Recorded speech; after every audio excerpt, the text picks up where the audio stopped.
Hello, parents and my dear students. Welcome to Erudite School of Learning, Fatehnagar. Mobile number 7568077458.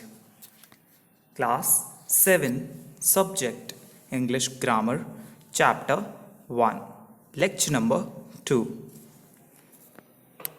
If you have any doubt in this lecture, then you just need to write in your notebook. Whenever your school class will be opened, then you may clear to related teacher. Students, अगर इस lecture के दौरान आपको कोई doubt है तो वो doubt आप अपनी नोटबुक में लिख लीजिए. जब भी आपके स्कूल्स रीओपन होंगे तो वो डाउट आप अपने रिलेटेड टीचर से क्लियर कर लीजिएगा. Okay students, now take out your books of English grammar. Students, अपने इंग्लिश ग्रामर की बुक निकालिए and turn to page number 2 और उसमें पेज नंबर 2 निकालिए. Okay, so students, in the previous lecture we have started chapter number 1, that is cases. Students, पिछले lecture में हमने chapter number 1 cases start किया था और उसमें कुछ केसेस पढ़े थे. So what were they? That was nominative, accusative, dative and possessive. Students, हमने नॉमिनेटिव, एक्यूजेटिव, डेटिव और पजेसिव केसेस में से नॉमिनेटिव एंड एक्यूजेटिव पढ़ लिए थे. Okay, so now we will turn to page number 2. हम पेज नंबर 2 पे चलेंगे और स्टार्ट करेंगे dative case. Okay, so let us begin with this. Look at the sentences given below. So students, what you have to do is you have to look at the sentences given below. आपको क्या करना है? नीचे दिए गए sentences को देखना है. क्या करना है? देखना है और एक बार रीड करना है. So let us start. I lent Josie my suit for the interview. Full stop. So यहाँ कहा गया है आई लेंट, मैंने दिया जोजी को, माई सूट, मेरा suit, for the interview, interview के लिए. My dad made me a bookshelf. Full stop. So यहाँ कहा गया है कि मेरे डैड ने मुझे एक बुक शेल्फ बनाकर दी. Next sentences. Krish said he would leave his scooter unlocked for her. Chris ने कहा कि वो अपना स्कूटर अनलॉक करके चला जाएगा उसके लिए. ओके, फॉर हर, यहाँ पर हर लड़की के लिए यूज़ हो रहा है. Okay students, now let us move to page number 3. चलिए पेज नंबर 3 पे चलते हैं. Okay, in the first sentence the noun Josie indirectly receives the action of the main verb lent and answers the question to whom did you lend your suit. तो students ध्यान से देखिएगा यहाँ पर क्या हो रहा है. फर्स्ट सेंटेंस जो है उसमें जोजी जो है वो इनडायरेक्टली, डायरेक्ट नहीं, इनडायरेक्टली रिसीव करती है एक्शन. किसका? वर्ब. जो मेन वर्ब है उसका एक्शन रिसीव करती है. कौन रिसीव करती है? जोजी. और उस सवाल का जवाब बनती है एंड आंसर्स द क्वेश्चन. वो सवाल क्या है? To whom did you lend your suit. तो इस क्वेश्चन का आंसर कौन बन रहा है? Josie. Okay students, so indirectly जब वो एक्शन रिसीव कर रही है वो कौन है? जोजी. उस मेन वर्ब का एक्शन कौन रिसीव कर रहा है? जोजी. ओके, वो एक्शन उसके लिए हो रहा है. ओके, किसके लिए हो रहा है? जोजी के लिए. यानी वो वर्ब किसके लिए यूज़ की जा रही है? जोजी के लिए यूज़ की जा रही है. Similarly in the second and third sentences the pronounce me and her indirectly receive the action of the verbs made and leave, where bookshelf and scooter are the direct objects respectively. So यहाँ कहा गया है कि ठीक उसी तरह से second यानी दूसरे एंड थर्ड तीसरे वाक्य में द प्रोनाउंस, जो प्रोनाउंस है मी एंड हर, ठीक है, मी एंड हर, मुझे और उसे या उसका, indirectly receive the action of the verbs, यानी जो मेन वर्ब है उसका एक्शन कौन रिसीव कर रहा है, उसका एक्शन किसके लिए किया जा रहा है, किसके लिए किया जा रहा है, मी और हर के लिए, जो प्रोनाउंस है। मेड और लीव किसके लिए यूज हुआ है, प्रोनाउंस मी और हर के लिए। Okay, bookshelf and scooter are direct objects, जो बुक और स्कूटर है, सॉरी बुक शेल्फ और स्कूटर है वो क्या है, डायरेक्ट ऑब्जेक्ट है, और एक्शन किसके लिए किया जा रहा है, मी और हर के लिए respectively. Hence, the noun and the pronouns, okay, the noun Josie and the pronouns me and her are indirect objects. So, in sentences में जो noun है Josie और me and her जो है वो indirect objects हैं। कौन से objects हैं students? Indirect objects हैं। Such nouns and pronouns are said to be in dative case. ऐसे प्रोनाउंस और नाउन्स को क्या कहा जाता है स्टूडेंट्स, डेटिव केस। क्या कहा जाता है, dative case. Okay, so below we have the definition of dative case. नीचे हमारे पास डेटिव केस की डेफिनेशन दी गई है students. So let us read and understand. चलिए पढ़ते हैं और इसे समझते हैं। व्हेन अ नाउन और pronoun occupies the position of the indirect object in a sentence, it is said to be in dative case. तो यहाँ कहा गया है कि जब कोई नाउन या प्रोनाउन, ओके, नाउन या प्रोनाउन, संज्ञा या सर्वनाम जगह ले लेते हैं, ऑक्यूपाइज द पोजीशन, स्थान ले लेते हैं किसका, इनडायरेक्ट ऑब्जेक्ट्स का। जो ऑब्जेक्ट्स डायरेक्ट नहीं है, इनडायरेक्ट है। ओके, मेन ऑब्जेक्ट ना होकर इनडायरेक्ट ऑब्जेक्ट हैं, तो वो क्या कहलाते हैं, वो सेंटेंस, वो अगर किसी सेंटेंस में इनडायरेक्ट ऑब्जेक्ट्स की जगह ले लेते हैं तो वो क्या कहलाते हैं, वो कहलाते हैं to be in dative case. उन्हें हम डेटिव केस में समझेंगे। Okay, so below we have some examples of dative case. Students, नीचे हमारे पास कुछ एग्जाम्पल्स दिए गए हैं डेटिव केस के। चलिए इस सेंटेंस में हम पढ़ते हैं नॉमिनेटिव केस, एक्यूजेटिव केस और डेटिव केस। एक ही सेंटेंस में हम इन तीनों को समझते हैं। ओके, सो यहाँ पर तो एग्जाम्पल सिर्फ डेटिव का दिया है, लेकिन चलिए समझते हैं तीनों को। फर्स्ट सेंटेंस में दिया है I gave my friend some ice cream, full stop. Okay, so students यहाँ पर ध्यान से इस सेंटेंस को पढ़िए। I gave my friend some ice cream, मैंने मेरे दोस्त को कुछ आइसक्रीम दी। सो यहाँ पर नॉमिनेटिव केस में कौन सा वर्ड है students, that is I. Subject कौन है इस सेंटेंस का, सब्जेक्ट कौन है, आई। सो आई कौन से केस में हो गया, नॉमिनेटिव केस में। अब आप ध्यान से देखिए, माई फ्रेंड, मेरे फ्रेंड को क्या दिया, आइसक्रीम। सो यहाँ पर आप ध्यान से देखिए कि जो आइसक्रीम है, जो आइसक्रीम है वो डायरेक्ट ऑब्जेक्ट है। कैसा ऑब्जेक्ट है, डायरेक्ट ऑब्जेक्ट है। सो आइसक्रीम एक्यूजेटिव केस में आएगा। कौन से केस में आएगा, एक्यूजेटिव केस में। एंड फ्रेंड जो है, ओके स्टूडेंट्स, फ्रेंड जो है वो किस केस में आएगा, डेटिव केस में आएगा, बिकॉज ये इनडायरेक्ट ऑब्जेक्ट है। कैसा ऑब्जेक्ट है ये, इनडायरेक्ट ऑब्जेक्ट है, यानी इनडायरेक्ट नाउन है। ओके स्टूडेंट्स, चलिए अगला सेंटेंस पढ़ते हैं। I got these books as a gift for my mother, full stop. So यहाँ कहा गया है I got this books as a gift for my mother. तो इस सेंटेंस को भी ध्यान से पढ़िए स्टूडेंट्स, इसमें भी हम तीनों केस समझने की कोशिश करेंगे। तो यहाँ पर सेंटेंस देखिए आप, सेंटेंस में जो सब्जेक्ट है वो नॉमिनेटिव केस में आता है हमेशा।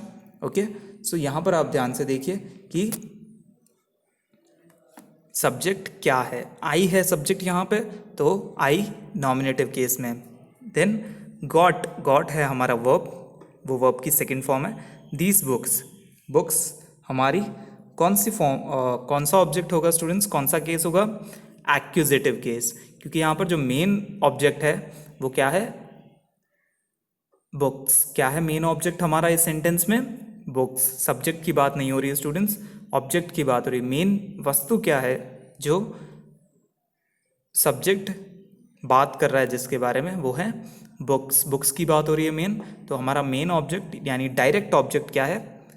बुक्स। तो ये बुक्स एक्यूजेटिव केस में है।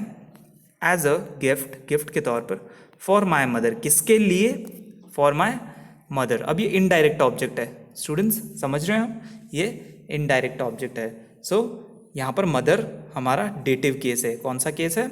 Dative case. Next, our last sentence is from the example, my uncle bought us some pickle, full stop.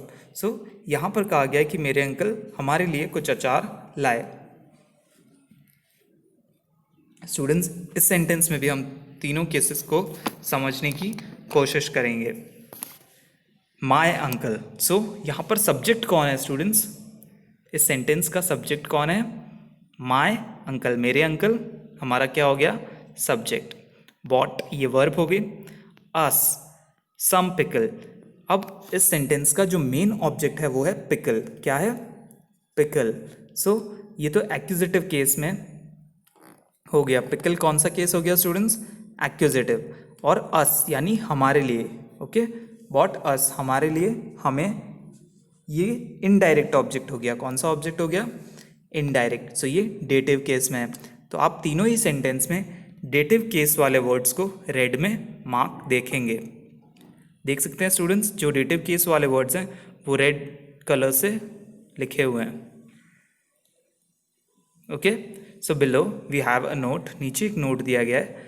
Nominative case, accusative case and dative case are together called common case, full stop. तो इन तीनों ही cases को क्या कहा जाता है? Common case. Nominative, dative और accusative case को एक साथ क्या कहा जाता है? Common cases. Done. So let us move to further.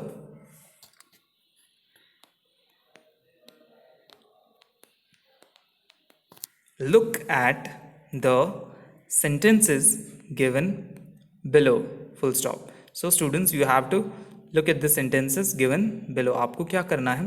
नीचे दिए गए sentences को देखना है और उन्हें समझना है। So reading the first sentence, this is Ajay's comic book, full stop. This is Ajay's comic book. ये अजय की comic book है।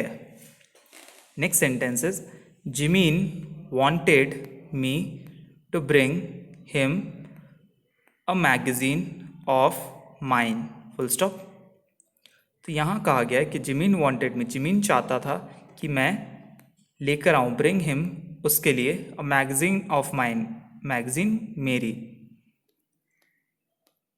Third sentence is the kitten licked its bowl clean, full stop. तो यहाँ कहा गया है जो किटन है उसने अपने बोल को सही से चाट लिया। ओके, इट्स बोल, अपने बोल को। Okay, so let us understand what are this sentences about. चलिए समझते हैं कि ये सेंटेंसेस किस बारे में है। In the first sentence the word Ajay shows that the comic book belongs to Ajay, full stop. तो पहले सेंटेंस में स्टूडेंट्स जो वर्ड अजय है वो ये दिखाता है कि कॉमिक बुक किसकी है? अजय की। Similarly in the second and third sentences the phrases a magazine of mine and it's बोल show possession of the magazine and the bowl by the speaker and the kitten respectively. So ठीक उसी तरह दूसरे और तीसरे वाक्य में आप देखिए जो फ्रेज है मैगजीन ऑफ माइन और इट्स बोल, ये दिखाता है कि possession, इन पर किसका अधिकार है? मैगजीन पर किसका अधिकार है? जो स्पीकर यानी जो बोल रहा है उसका। और किटन, किटन का किस पर अधिकार है? किटन का अधिकार है उस कटोरे पर, बोल पर। इट्स बोल यानी वो किटन का बोल है, कटोरा है। In all three sentences the words in red answer the question whose and hence are in the possessive case. अच्छा, तो आप यहाँ पर ध्यान से देखिए, इन तीनों सेंटेंसेस में जो वर्ड्स हैं रेड में, वो जवाब देते हैं इस सवाल का, हुज किसका। ओके, जब ये पूछा जाएगा कि ये किसकी कॉमिक बुक है, तो वो जवाब देगा अजय। नेक्स्ट पूछा जाएगा whose book is, okay, whose magazine is this, तो वहाँ पे मैगजीन ऑफ माइन। तो आप समझ सकते हैं कि जब जिस सवाल में हुज का आंसर हो, ओके, रेड वर्ड्स में, वो पजेसिव केस में है। कौन से केस में? Possessive case. So let us read the definition of possessive case. चलिए पजेसिव केस की डेफिनेशन पढ़ते हैं। व्हेन अ नाउन और प्रोनाउन शोज ओनरशिप और possession in a sentence, it is said to be in the possessive case. Okay, so यहाँ पर समझाया गया है कि जब कोई नाउन या प्रोनाउन किसी वाक्य में, किसी सेंटेंस में ओनरशिप यानी खुद पर किसी चीज़ को उन्होंने खरीद रखा है या उस पर उनका अधिकार है, ओनरशिप।